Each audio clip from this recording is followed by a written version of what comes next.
Welcome into the weekend wrap-up with Trevor Junt. I'm your host, Trevor Junt. On today's show, we'll have Derek Joseph, we'll have Brenden Jin, and we'll have Brinkley Hill. In this show, we talk about all the NFL games that happened in the weekend with a 2-minute timer. With that being said, let's get started.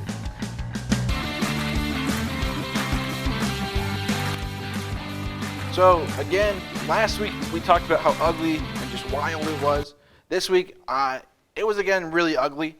So I'm just saying that again, prepare yourselves for some bad games. With that being said, Derek, let's jump into your first game.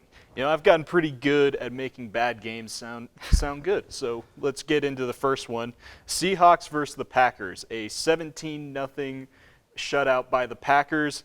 And honestly, neither team really put up that great of a display in this game, where you only had 3 points scored in the entire first 3 quarters, honestly. You had Aaron Rodgers going 23 of 37 for 292 yards and an interception, no touchdowns. Best player in this game was A.J. Dillon, who was substituting for Aaron Jones after he got injured, and he went for 21 carries, 66 yards, 2 touchdowns, 2 receptions for 62 yards as well. But yeah, the Seahawks defense, I will give them some credit. They had their best game of the year this year, but they were on the field so much that they couldn't hold the Packers off for 2 touchdowns in the fourth quarter, and that was what put the game away, and that was ultimately what happened with that. And Russell Wilson probably had his rustiest start I've ever seen in my life too. So that made things a little bit difficult for the Seahawks to score. Aaron Rodgers goes from eating ivermectin to throwing for 292 one week. I don't know. But on the Packers, their defense, I want to talk about that. In the last 3 games, they faced Russell Wilson, Patrick Mahomes, and Kyler Murray. They've had 4 interceptions in those games and have only allowed 1 touchdown to the quarterback. So that defense also stood up.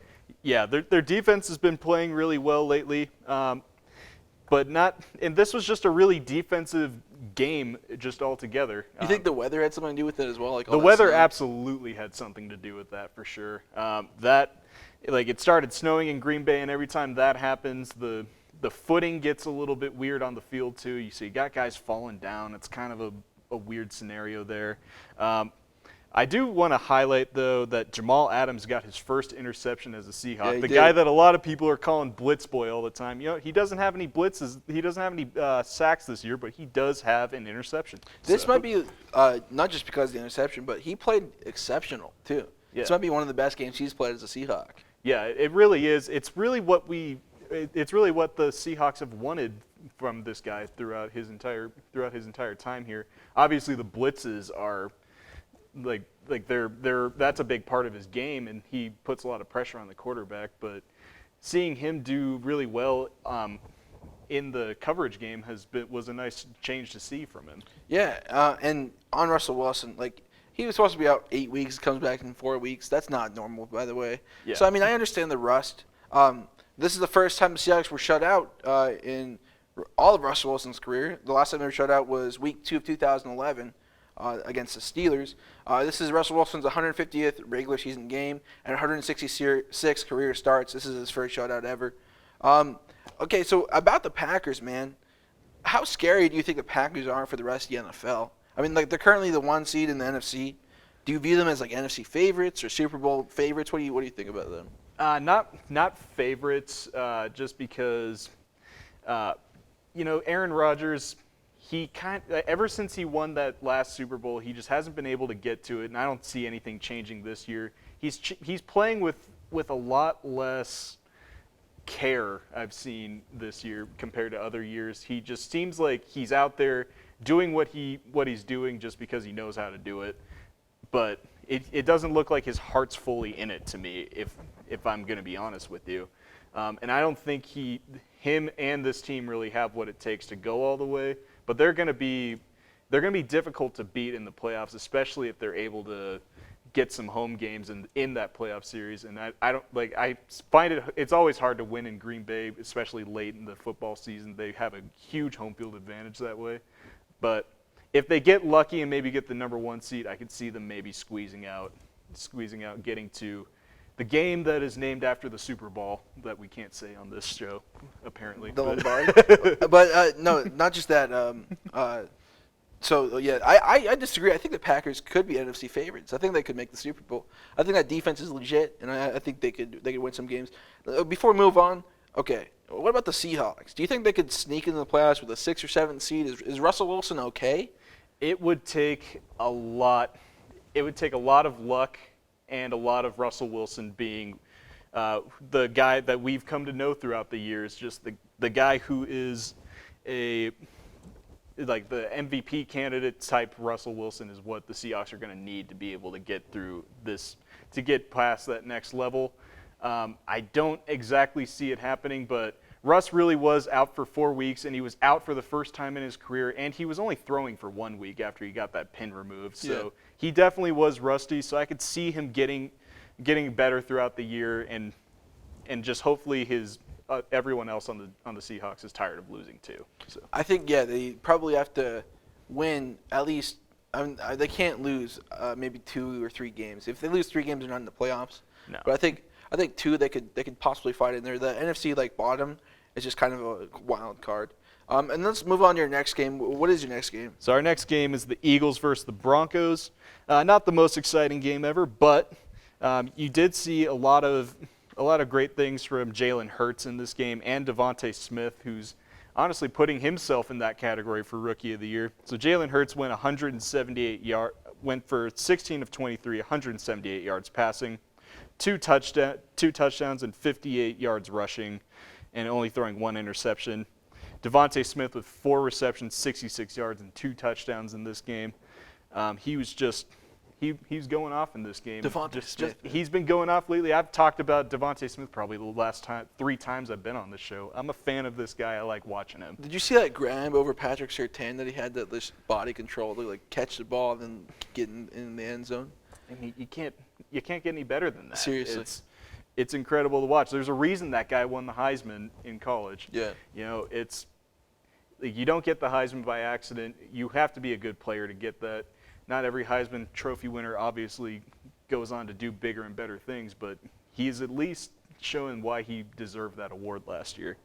And the Philadelphia defense, pretty cool moments here. They got a blocked field goal, and Darius Slay he took a fumble recovery back for a touchdown on a play that looked like it was just a stuff on like a 3rd and 1 or something like that, and then the ball just pops out, and then you see Darius Slay running everywhere on the field and somehow weaving his way toward a touchdown. When I heard that, I was just thinking, because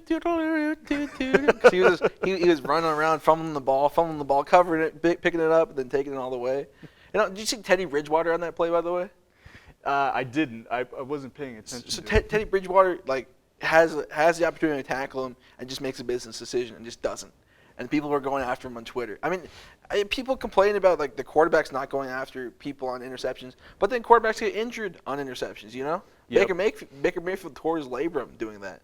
So I don't know how bad I see that, or I don't see him losing the locker room because of that. Yeah, it's that's not something that's going to be super relevant with that. You got to protect your quarterback unless you have an easy arm tackle to make that keeps you that the damage will be pretty minimal on. You don't go for it as a quarterback. You're everything to that franchise, and without you, your franchise is almost nothing. Well, on that note too, Teddy Bridgewater to me is just, I've said it many times. I feel like I say it too much, but he's so pedestrian. I think he's just so meh. That's the word I've used multiple times. Hey, what do you do? 22 for 36, 226 yards, no touchdowns, no interceptions. I mean, their running backs ran for 8 carries, 48 yards. Melvin Gordon had 9 carries for 45, and then their tight ends led them in receiving. Albert Kuwebunam, I think is that how you pronounce it. He had 3 receptions for 77 yards, and Noah Fant had 5 receptions for 59 yards. You can't have your tight ends leading you in receiving and trying to win a game. You know? He hits the big targets that he can find downfield, but can't hit his deep guys. And also Melvin Gordon was really the biggest highlight for the Broncos in this game, going for 45 yards and a touchdown. He was really the only one who could get anything done, and that's not even that impressive of a stat line. This was dominant by Philly, to be honest. Yes. I mean, they ran for 200. Let me just find this. 214 yards, and they ran the ball 40 times. Yeah. Jeez. Okay, with Philadelphia, I don't know, man. I like Jalen Hurts, and I think he can like put up a fight. Do you see them finding a 7th seed? Where do you see them landing? The NFC is it's such a toss-up. You don't really know where anyone's going to be, where anyone's going to end up. Their division has gotten significantly better this year with Dallas getting all the wins that they have. So it's going to be harder. You're not getting into the playoffs with a losing record this year in that division. So I'm not really sure what this team does because they're kind of inconsistent. I feel like they either do really good or they're really bad. That is so accurate, by the way. So it's hard to tell, but Jalen Hurts has been on the come up recently, and I like my chances with him. And they need to just ride this team and just keep this momentum going, and maybe they can sneak into a 7th seed. Maybe. So say next year, do you stick with Hurts? I think so. If he keeps playing the way he's playing right now, I would definitely stick with Hurts. I think so as well. I think Hurts is a good quarterback. I think he's a good leader as well and a good teammate. So, I mean, that's all you want in a quarterback, to be honest. Yep. And then your next game is Carolina and Arizona. Is that right? Yep. Panthers versus the Cardinals. And you know what? This game may not be – the deficit in this game may not be the best, but the storyline is the best part of this. He is back. Cam Newton comes into this game. He played a little bit of a utility, like kind of Taysom Hill role in this game a little bit. He went for 1 rushing touchdown and 1 passing touchdown to start the game. He scored the first 2 touchdowns for Carolina, and that was all the momentum these guys needed. And then P.J. Walker, their other quarterback, the guy who started the game, he didn't do anything to like have a costly mistake against Arizona and let them back into this game at all. So he just threw for 167 yards and 1 touchdown. But this game one definitely, interception. My bad. Oh yeah, 1 interception. That's what I meant. Go on. But this game gave Panthers fans something to be excited about. You know, you got your guy who won you an MVP and a Super Bowl game. Hey. Super Bowl. It's fine. Go ahead. But no copyright. He should have dove after that fumble. That's all I think about. Well, yeah, he definitely should have done that. And I've never been the biggest Cam Newton fan myself, and I've always been really critical of him throughout his career. But you know what? If I were a Panthers fan, this would be a really exciting thing to see. It'd be so exciting. Yeah. I agree. And then like he played 2 snaps at the start of the game, and 2 touchdowns were on that 2 snaps. But later on, he played well, just coming in to do the Taysom Hill role you said. Yeah, exactly. One thing I wanted to focus on is the Carolina defense. That defense really stepped up today. That confused me too. I think we talked about just earlier. It was Philadelphia going up and down. This Carolina defense goes up and down too. Yeah. They either have great games or really bad games. Arizona only had 208 yards against them, and they had 4 sacks, 9 quarterback hurries, 1 interception, and 1 fumble recovery. So it's a good game for that defense. Yeah, two backup quarterbacks playing in this game. So who knows if these struggles are coming because Kyler Murray's out, or if Arizona's just coming back down to earth a little bit after such a hot start to the season. But Arizona, they need to figure something out because their last few games have not looked very good for them. I mean, it was Colt McCoy, and then who was the other guy that came in today? It was Chris Streveler. I mean, it's tough, and I understand they're losing games without DeAndre Hopkins, and most importantly, Kyler Murray. But in my personal opinion, I think they're making the right choice. I think you let Kyler rest until he's fully healthy, and then you attack. Like last season, they brought him back too early, and it ended up being a mistake. He couldn't play super well because he was injured. So I don't know. I'd say hold up, let him rest, let him get healthy, and then bring him back in. Yeah, but whatever it is, they do need to start. They do need to start winning games because in the division they're in, you can lose your top spot very quickly. Yeah, the Rams are right behind them. Yeah, with the NFC West, the Rams are ready, and they're ready to win all the time.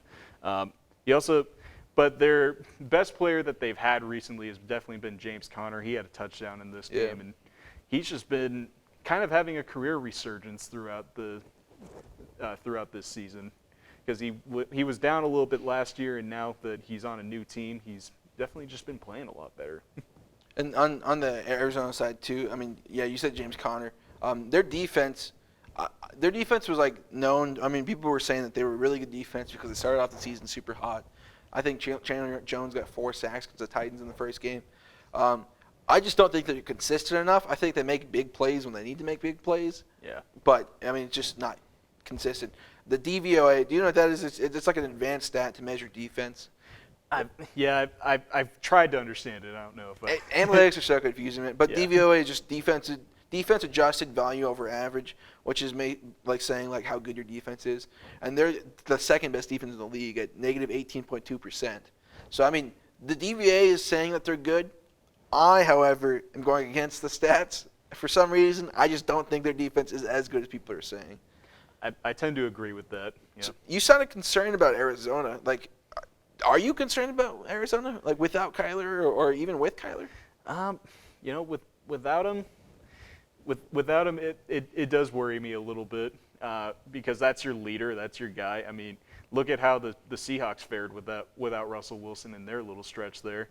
So just being without your leader, it's just never an ideal situation, especially if you're a team that's looking to contend. But you obviously have to have the next man up mentality if you're going to be a contending team, and be prepared for anything. So I'd agree. And then my game is Tampa Bay and Washington football team. So this is the second time in Brady's career that he's been picked off twice in the first quarter. I think he was picked off like twice within his first like 6 throws.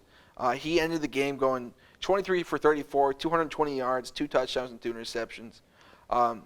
What I was surprised about too, he wasn't really even touched in this game. I don't know what was his problem. You know, it's not a Brady-esque game to do something like this. Washington only got 1 quarterback hit, but their defense is so killed by injury. Vita Vea got carted off in this game. That puts a massive hole in their defense. You know, they're missing 3 corners like Carlton Davis, Sean Murphy-Bunting, I believe, and then Richard Sherman as well. The defense is not playing up to par, in my opinion.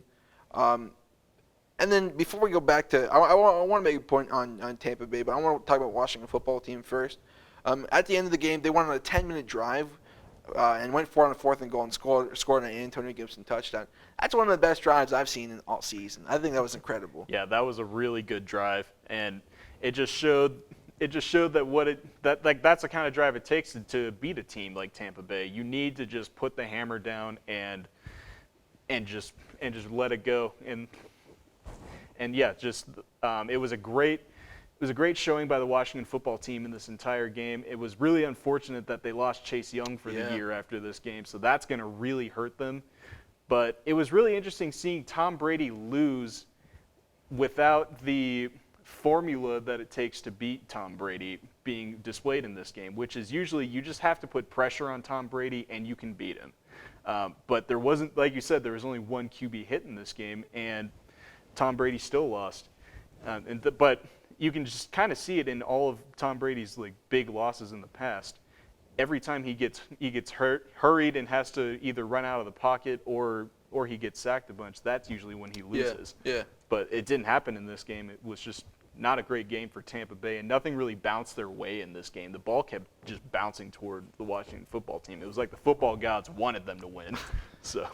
And speaking of Chase Young, man, that was a non-contact injury, like you said, the torn ACL. That's terrible. Yep. I mean, but to be fair, he wasn't having a great season. He had 26 tackles, 1.5 sacks, and 2 forced fumbles. But he is a leader of that defense. So, I mean, that hurts them quite a bit. Their defense hasn't been incredible this year, though. And then Taylor Heineke, he played well. He's been showing glimmers of playing good, not great, you know. Like that game against the Giants comes to mind when he like made that comeback win, you know. Yeah. But I thought he played well. 26 for 32, 256 yards, 1 touchdown, no mistakes, no interceptions, no fumbles. So that's important. And then going back to Tampa Bay, man, we're talking about the football gods taking over for Washington football team. But I think, man, in November and December, I never count out Tom Brady. You know, this is where he goes. I'm preparing to see him actually go into playoff mode. The best teams, if you notice, if you watch the playoffs or if you watch like December-ish or November-ish, the best teams don't peak in September, you know? No. Or even early November. The best teams find their groove and then peak in December, January, and then win the Super Bowl.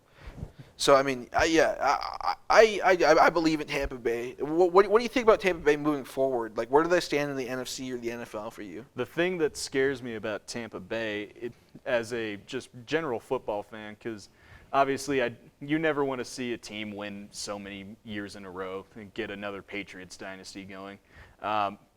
The thing that scares me about them is just exactly what you said, is that this game could be that game where you go, oh, we're beatable. We need to work on becoming unbeatable again. Yeah. And then they just start winning and winning and winning, and it just never stops after that. It's happened to a lot of Super Bowl winning teams in the past, and I could see that happening for Tampa Bay coming up here. And Tampa Bay gets into the playoffs and they get deep. It's hard to believe anyone could really beat them. Yeah. Especially if you got Tom Brady at the helm. I mean, I've said it before on this show. He is the undisputed GOAT, and there's no questions about that. And he's got 7 rings, and he may be on his way to 1 or 2 more. Who knows? And this guy could play until he's 50, maybe. Like we said, yeah. Don't count that man out. That man knows what he's doing, and he's going to do it well. He's been doing the same thing throughout his entire career. 22 years. If anything, it looks like he's become more athletic than when he first came into the league. So he's moving around so well. So who knows how much longer this guy has? But like I said, I've said this before. It's an anomaly, and it's something we're not going to see in sports for a long time. Yeah, probably within our lifetime. Yeah.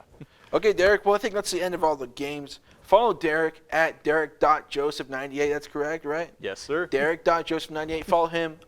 Derek, you did a great job as always. I enjoy having you. He's a regular guest in the show, and he's a welcome guest. So, Derek, good job, and thank you very much. Thank you. Cut right here.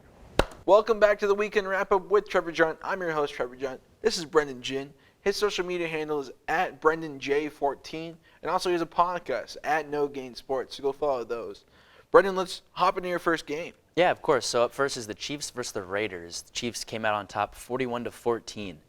The score doesn't show how the whole game went. I felt it was pretty close for the first. It was close for the first half, but then the Chiefs ran away with it like later in the third quarter. Patrick Mahomes looked great. Yeah, he did. He was back to his old MVP self. Obviously, he's been struggling so far in the season, but yeah, he's really showed his true colors this game. 5 touchdowns, 70% completion rate with 406 passing yards. That's crazy. That is a stat line. He's the first quarterback in history with multiple 400-yard games, 5 touchdowns, and no interceptions. Yeah, his throws were perfect, spot on, and I couldn't see any better play possible this game. Seriously. Derek Carr also had 261 yards, 2 touchdowns, and 1 interception. I feel like Derek Carr did pretty well this game, more of a game manager, nothing too crazy. The interception was kind of bad. I think it was just completely overthrown. He was getting sacked and just threw it up.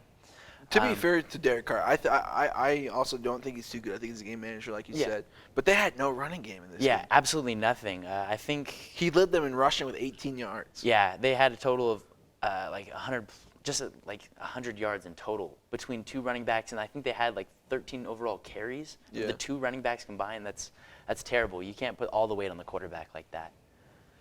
But yeah, and the Kansas City, man. Before we go to Kansas City, no, you know what? Let's mention some Kansas City stuff.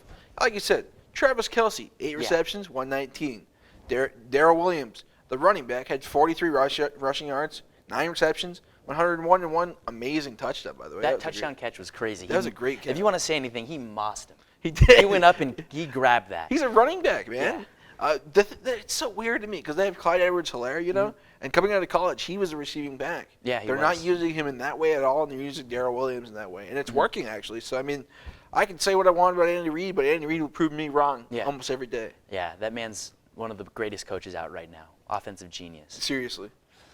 Also, up next is the Falcons versus the Cowboys. Wait, before we go into the dude, I'm sorry. No, you're good. Sorry. Let's talk about the Vegas defense. Okay, yes. So the Vegas defense, I mean, Max Crosby is leading the league in pressures, so that's good. But they can't keep up with the weapons of the Chiefs. I mean, they couldn't get like any pressure on Mahomes. They're now 5-4 and fighting for the 7th seed. I doubt they get there. What do you think about them making the playoffs at the 7th seed? The AFC is really strong this year. It's going to be tough for them to try and make the playoffs. If they play like they have been earlier in the season, I could see it possibly. But I definitely think it would be tough for them. The playoff spots are going to be tough this year for the AFC.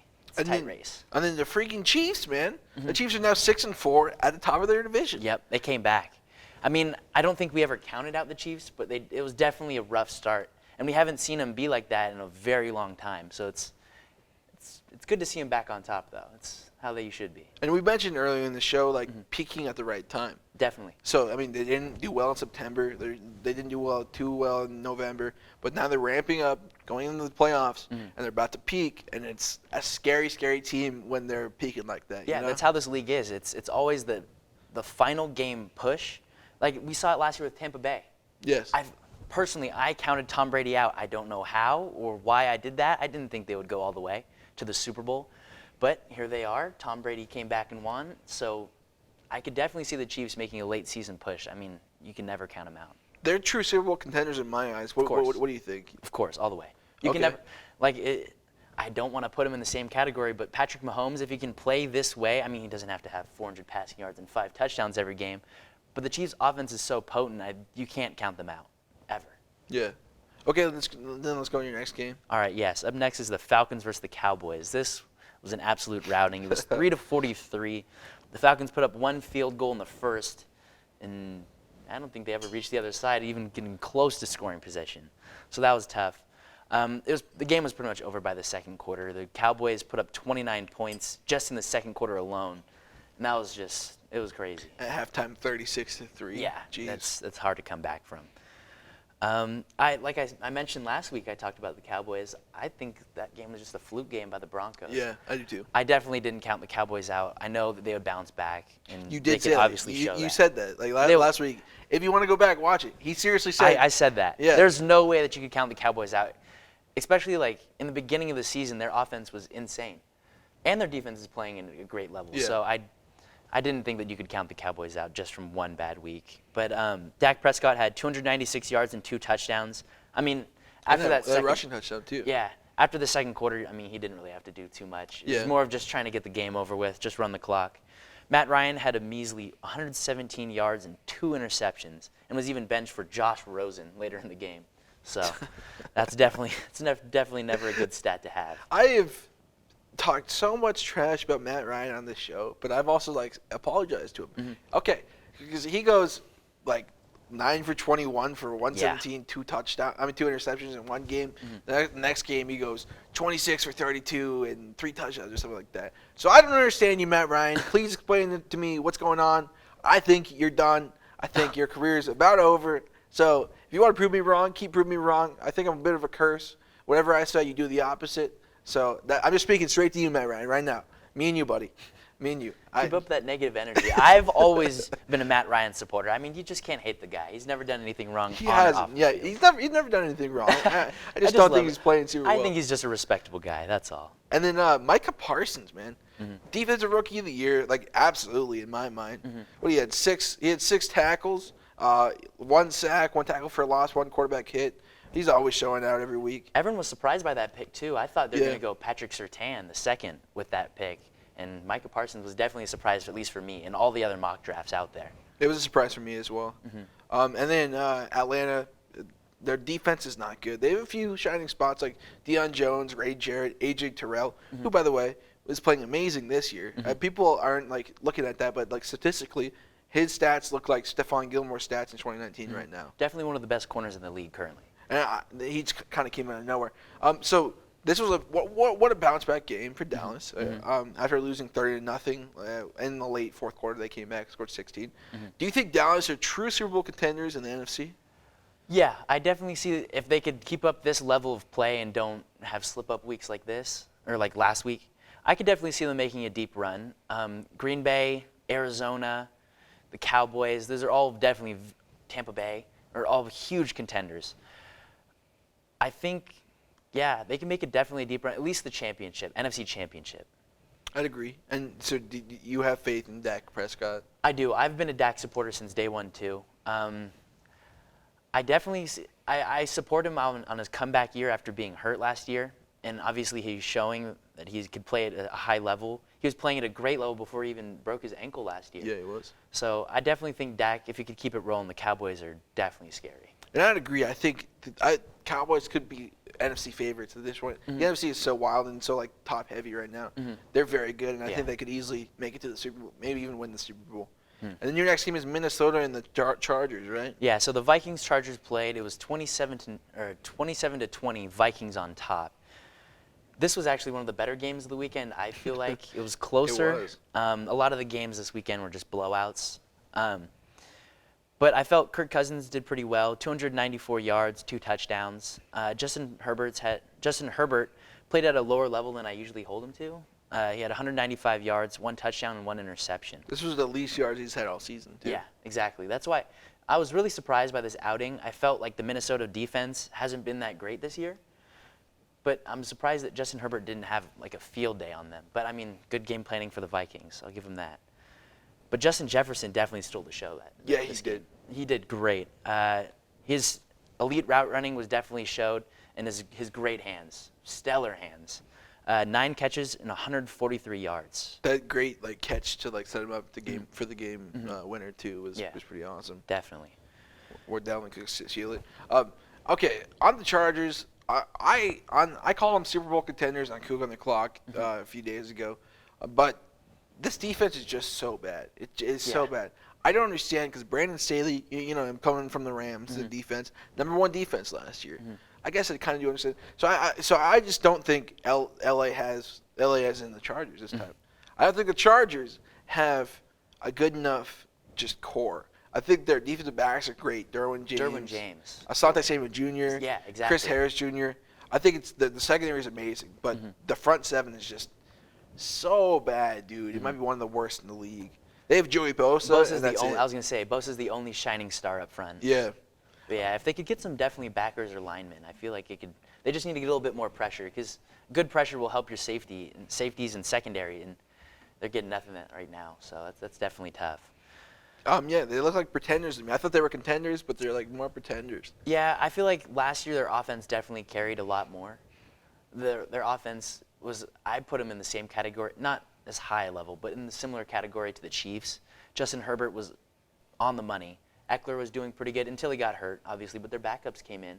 But yeah, I feel like if they needed to get Eckler more involved, he had 11 carries for 44 yards, and I was really surprised that, like I said, going back, the Vikings defense was able to hold him. Yeah. I was really surprised by that. But Keenan Allen did have a pretty good day.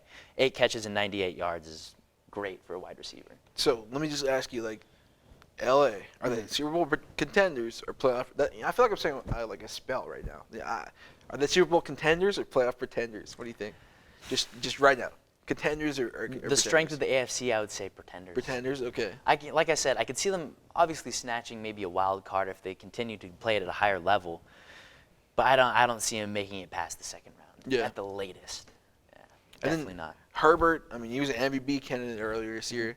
Can he bounce back, do you think? I definitely think it's hard trying to come back and win the MVP after missing or like not having the greatest games. That's why I feel like Aaron Rodgers might not be able to come back unless he has insane games. Same with Patrick Mahomes. I don't think Herbert could maybe make MVP, but he could definitely be an honorable mention. Yeah, I'd agree with that. I thought he was going to be the MVP favorite. And then, I mean, he's had some tough games. Definitely. Anything else you want to see on the Chargers or the Vikings? I just thought it was funny that Tyler Conklin, the tight end from the Vikings, had 3 catches, 11 yards, but had 2 touchdowns. Yeah. That was just really funny to me. I thought that's a good stat line. It is pretty good. And that's the end of your games, is that right? That's my Okay, let's hop in the New Orleans Saints versus the Tennessee Titans. The Saints won. They came up on top. My bad. The Titans won this game, 23-21. First, Tennessee. Tennessee became the second team to win 5 straight games against playoff teams that were in the year before, and now they're 7-0 against 2020 playoff teams this season. They're the first seed in the AFC. They look like they're the most complete team in the AFC too. Like I do believe it's important for them to have the first seed. They have it by 1.5 games. I keep thinking they'll get knocked down, but looking at their schedule, it's kind of a breeze. They face Houston twice. They play the Patriots.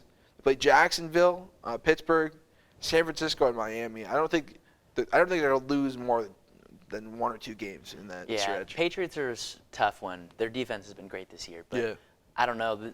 the way Tennessee's been playing right now, it looks like they might roll, even without Derrick Henry, which is amazing. Seriously, they combined for 66 yards today.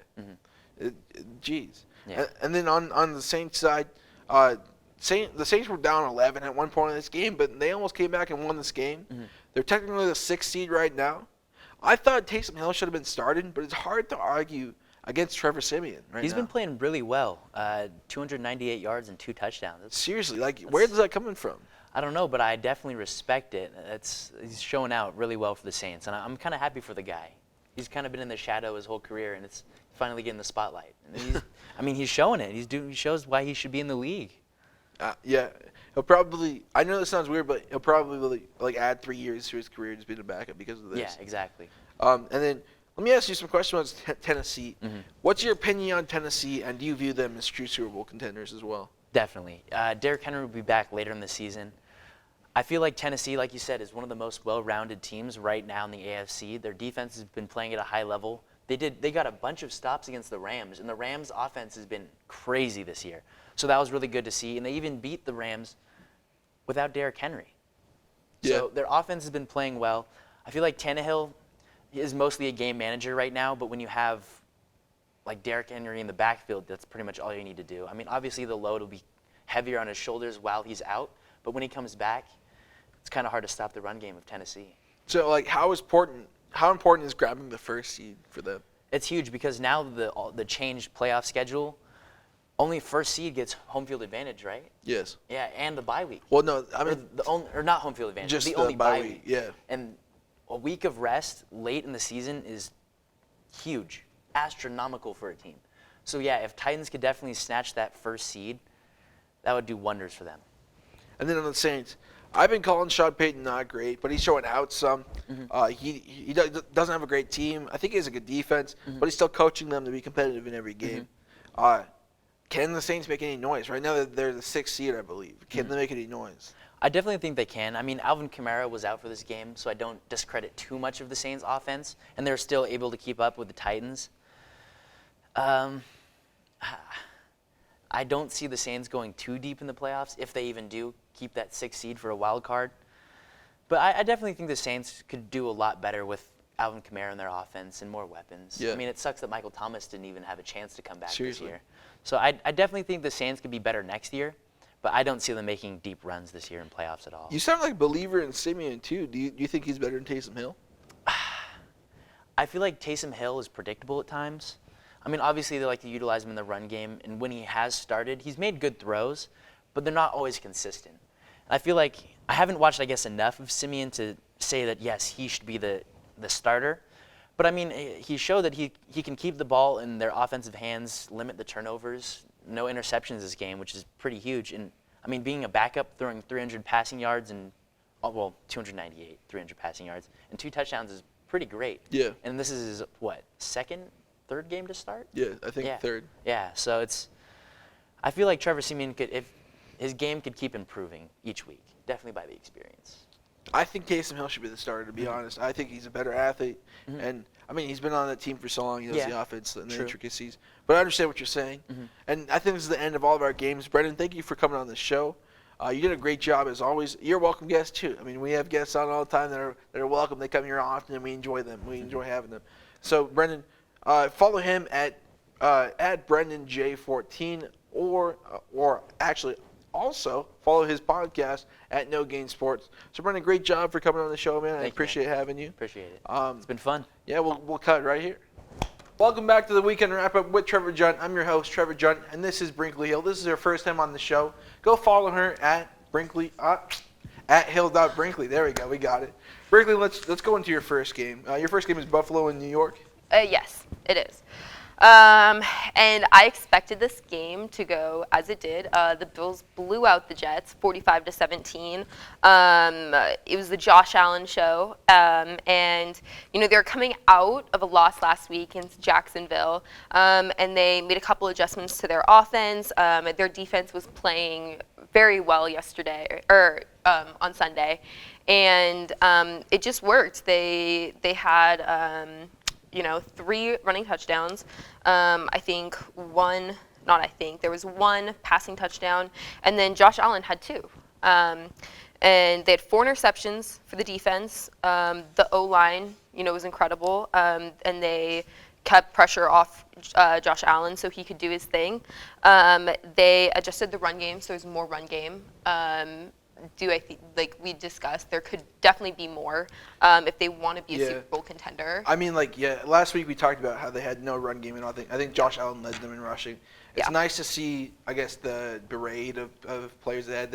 Devin Singletary, Matt Breida, and Zach Moss. Yep. They all rushed for over 20 yards. That's not really much, but it's still something. It's something different. And, they had 4 rushing touchdowns, and then Josh Allen threw for 2. I thought this game was really the Josh Allen show. He looked really comfortable on Sunday. Compared to last week where Josh Allen was shut out, didn't even score a touchdown. I mean, come on, man. It's ridiculous. And then what I noticed, too, was Buffalo's defense. I thought their defense was amazing. Going back to the defensive adjusted value over, which is DVOA, which is an advanced stat to measure defense. Yeah. They're better than the second team by over 10%, and that's Arizona. Oh, yeah. They said a negative 26.1 DVA. Because they caused a fumble recovery in this game and 4 interceptions. I mean, I was kind of surprised that they even allowed 17 points in this game, just because they are the #1 defense in the nation. But they did well. They're a great defense. If I did fantasy, I definitely would have drafted them as my fantasy defense. But they're great. Their secondary is impeccable. Their D-line is fantastic. Yeah, I'd agree. And the secondary is very good. And then let's go on the Jets, okay? Oh, yep. Mike White is just kind of a joke. It's obviously he wasn't the answer. I know Jets fans. I watched a bunch of stuff, even on the Rich Eisen show. They were like, "Is Mike White the answer over Zach Wilson?" That's just obviously a joke. I mean, the NFL community always overreacts when a backup quarterback comes in and just stars. They do really well in one game, but the reason for that, I believe always, is they don't have enough game film on the quarterback to really counter him on defense. So that's why Mike White tore it up. I mean, shout out to Gardner Minshew happened to him too. He came in that game, came in other games, tore it up, and then just got torn apart just because he wasn't the answer. He wasn't good enough. Yeah, I mean, Mike White was under a lot of pressure on Sunday, but he still threw 4 interceptions. They didn't have a lot going on offensively. I mean, and the Jets' defense is pretty much not there. They've allowed over 30 points in their last 4 games, and they've only won 1 of those. But, I mean, the Jets, they need a good QB. They need a better defense. They need weapons. But they just don't have that. I mean, Zach Wilson will come in probably within a week or 2. Do you think he can help fix the Jets or help bring them more victories, I guess? I think he could. But with that being said, I mean, the Jets need more of an overhaul than that. If they want to be a productive their defense team. Especially, I think. Oh, yeah. I mean, the last 4 games, the Jets allowed 54, 34, 45, and 45. That's the most in a 4-game stretch in NFL history since the merger in 1966.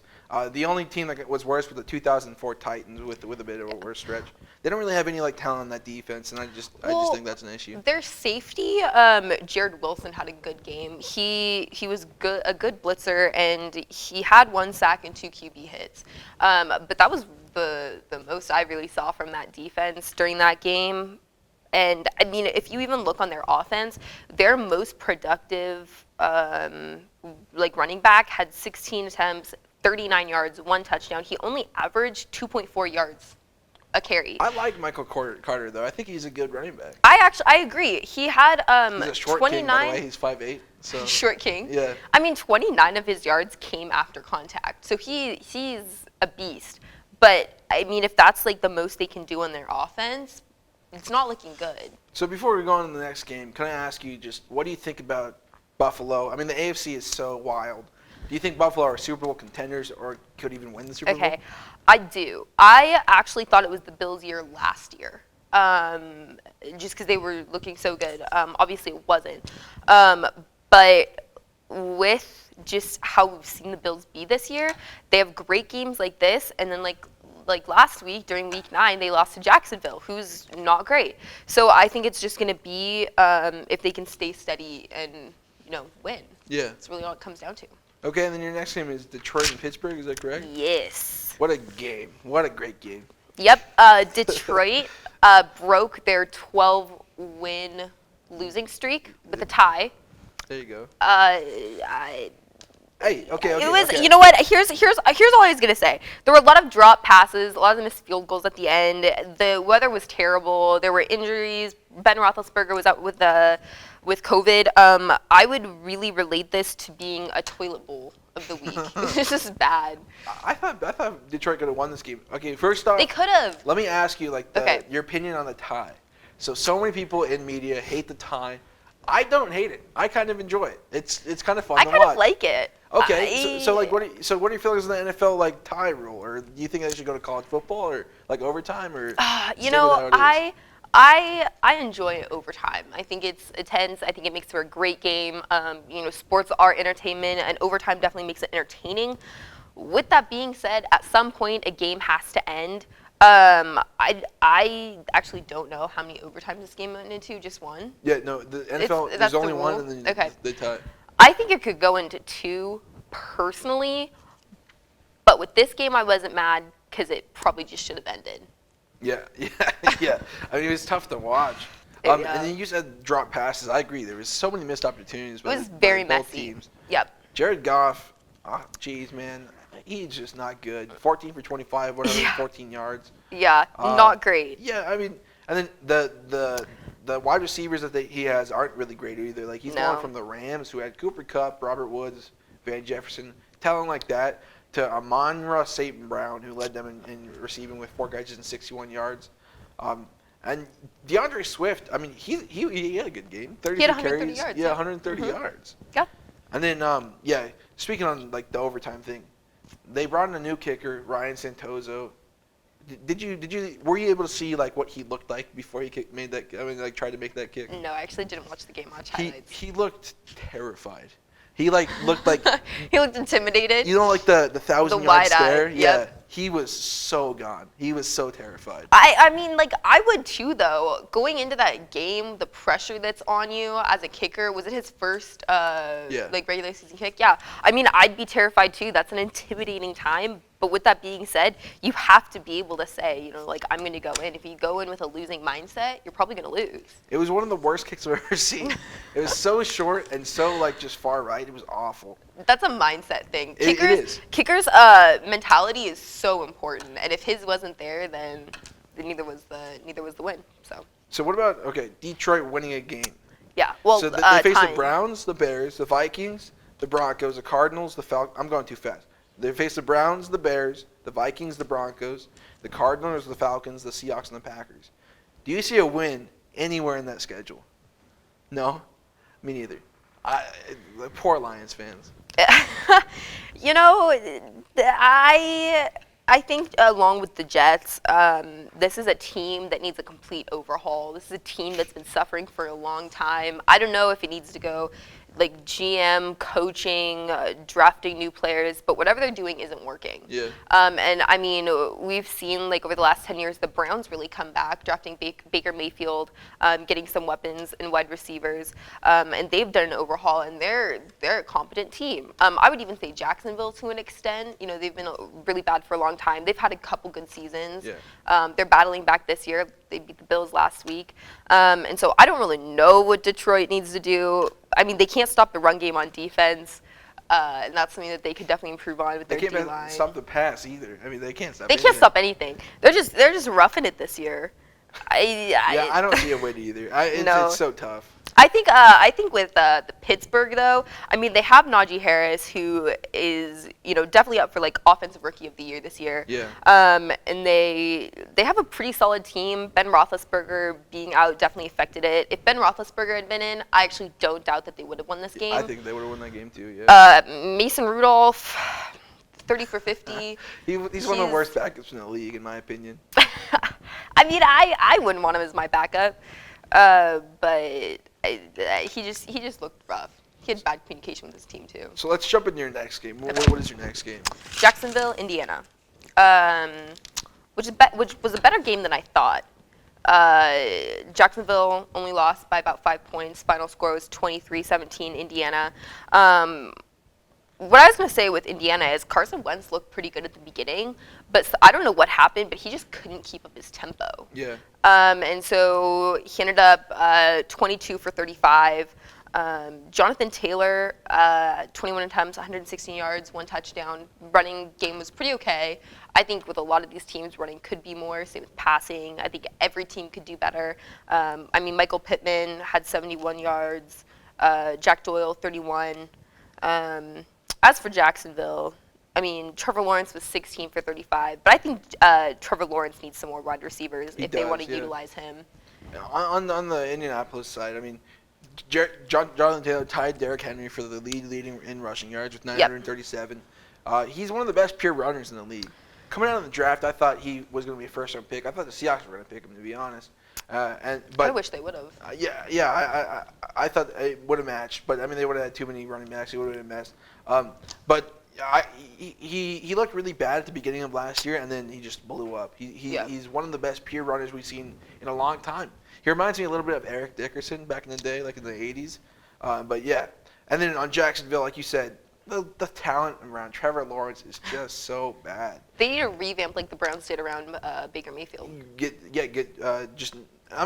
When your tight end leads you in receiving with 5 receptions and 67 yards, it's pretty bad. He's doing it every week. Dan Arnold is leading them in receiving every week. It's consistent. I mean, I like offenses that utilize their tight ends, both blocking and passing. But if your top receiver is a tight end, that's a red flag right there. Well, it's also just drops galore, and they're not running the right routes. They're not catching passes. Their offense is a mess. It is a mess. Yeah. Their defense actually played somewhat well in this game, I thought.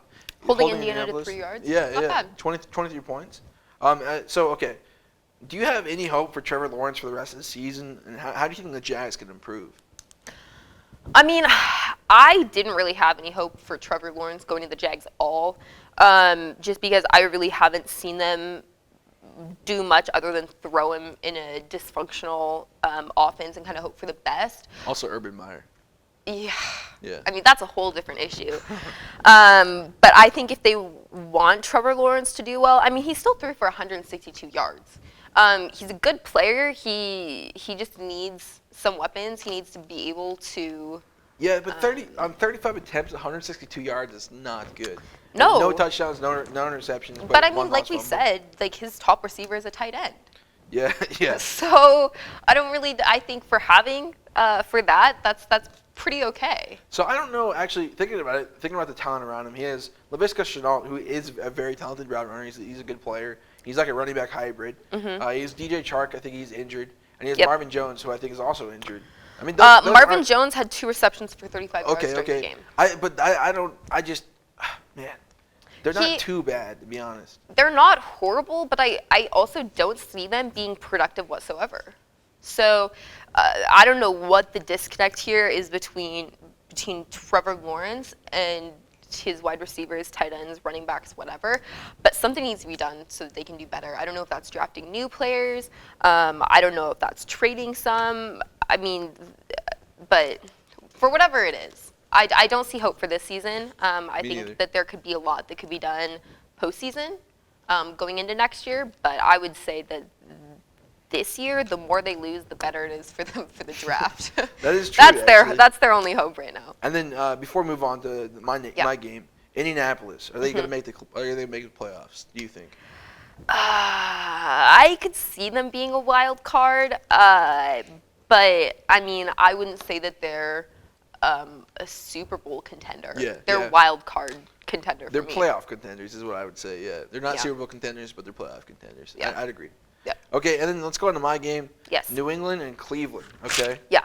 Well, first off, Cleveland started this game off with a great opening drive. Mm-hmm. They drove 84 yards, and there was a TD pass to Austin Hooper. Baker Mayfield looked like he was good, and then everything just kind of fell off. You know? Yeah. What I noticed is the initial game plan from the Browns looked really well. Stefanski knows how to game plan before a game, but Bill Belichick and Josh McDaniels are just better at in-game adjustments. They made in-game adjustments, made Myles Garrett basically just nothing in the defense, and then they just capitalized on the scoring. They capitalized on their defense as well. Baker Mayfield actually went 11 for 21, 73 yards, 1 touchdown, 1 interception. His backup actually threw for more yards. Case Keenum came in and threw 8 for 12 for 81 yards. Baker Mayfield injured his knee. I don't think it's too bad. I think there's an issue there with Baker Mayfield getting injured all the time, though. Because he's a small body, he's only 6 foot, and he weighs I think 200 pounds or so. That's a small body as a quarterback, and you're taking big hits like that. That's an issue. Well, that's one of those things too, where it's like his O-line needs to protect him. But he has a great O-line. It's just a few hits that really injure him, I would say. And I don't know. That torn labrum, that was his fault for Yeah. trying to tackle somebody on an interception. I don't know. Baker Mayfield's a hothead. We've seen that. Yeah, he is. I mean, if he's going at it, I mean, I wouldn't be surprised if he's leaning into those hits, taking harder hits than he needs to. And that's something that, Baker Mayfield as a person, as a player needs to adjust. But he needs to be more responsible for his team and be a leader in that sense. And then the offensive rookie of the year, in my opinion, Mac Jones. I think he's a lock. 19 for 23, 3 touchdowns. When he's on point in the Belichick system, he's really on point. It's really similar to Alabama as well, because it's just progressions, checkdowns. So it's really easy short progressions for a quarterback. I thought he looked good. I think where he's shined this year is making in-game adjustments, because I didn't particularly expect him to do well this season. I thought he was going to, have a rough year, but New England's really come out and had a good season with him. Yeah, I would give that to Josh McDaniels, to be honest. His offensive coordinator is the guy that's really helping him throughout. And then so New England's now half a game back of the top of their division. Yep. They're 6-4. They have yet to play Buffalo. They're going to play Buffalo 2 times this season.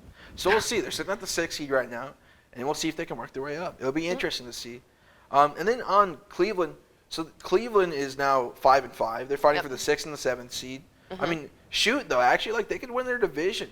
Baltimore 6-3 at the top of their division. I wouldn't really say that's an accomplishment though. What, winning the AFC North? Yeah. It's a tough division. I don't know. I mean, they battle it out, but they're all very mediocre this year. Yeah, they haven't been great. Yeah, you're right about that. I mean, Baltimore 6-3, Pittsburgh 5-3-1. I think Cincinnati's 5-4, and the other Browns are 5-5. Yeah, it's a street fight. Though. You know what? It's I would scrappy. say it is. It is. I'd say it's accomplishments for the Browns just from where they've come from and how bad they've been. But I don't think. Were the expectations so high this season that they're failing though? Because I mean, last season they made it to the AFC. I mean, they always overhype the Browns now that they have Baker Mayfield. That's something that's been coming out since college. That was a division run, I think. I don't know. I don't remember last season. But yeah, they do overhype Baker Mayfield. Cleveland hasn't won in New England since 1992. And Bill Belichick was their coach. That's okay. That's an accomplishment for them. I'll give you that. That's pretty good. No, but they lost though. Do you think Cleveland? I mean, winning 5 games though for Cleveland. I mean, growing up, I remember seeing them having a Super Bowl or a end of the season parade because they lost every single game. I remember that too. That was pretty funny. Yeah. So I mean, for winning 5 games in a season and they still have a couple more games to play, I mean that's a win for their. For the team, at least. And I know you said some stuff about Baker Mayfield, okay? I'm just going to put that on you right now. Do you think he's incapable of leading them into a deep playoff run? Baker Mayfield, we watched him through college. And he's interesting in college. He had some weird stuff. He went and, got drafted to the Browns. He's the biggest, QB, the biggest name in his draft class. But like I said, he's hot-headed. And that's something that, if he can mature into that spot, I definitely think he has the leadership capabilities. But he has to keep a level head. And I think that's just him as a person. I wouldn't say anything about it. I think as a player, totally, completely. But if he loses as a person, his cool, as a leader is what you're saying? Yeah. Okay. Because, I mean, that was historic, I guess not historically, but that's how it was in college. I mean, he would play a great game, and then he'd flip off fans. Yeah. And, then he'd be, suspended or get in trouble for that. That's part of his charm. Part of his charm? It is part of his charm, but it's also, he's in the big leagues now, and he has to keep his head. He has to do better. Well, I think we're going to end the show there. We covered all the games this weekend. Again, follow her at hill.brinkley. Brinkley, thank you so much for coming on the show. You did a great job covering the games. Thank you. And I enjoyed it very much. Me too. Thank you for tuning in. We'll have probably one more show this semester, and then we'll have quite a bit of a break. We'll have probably a 2-week break right here. Thanksgiving break is coming up, and then we'll be back with one more show. Keep tuning in. Thank you very much for tuning in to the Weekend Wrap-Up with Trevor Junt. We'll see you in a couple of weeks.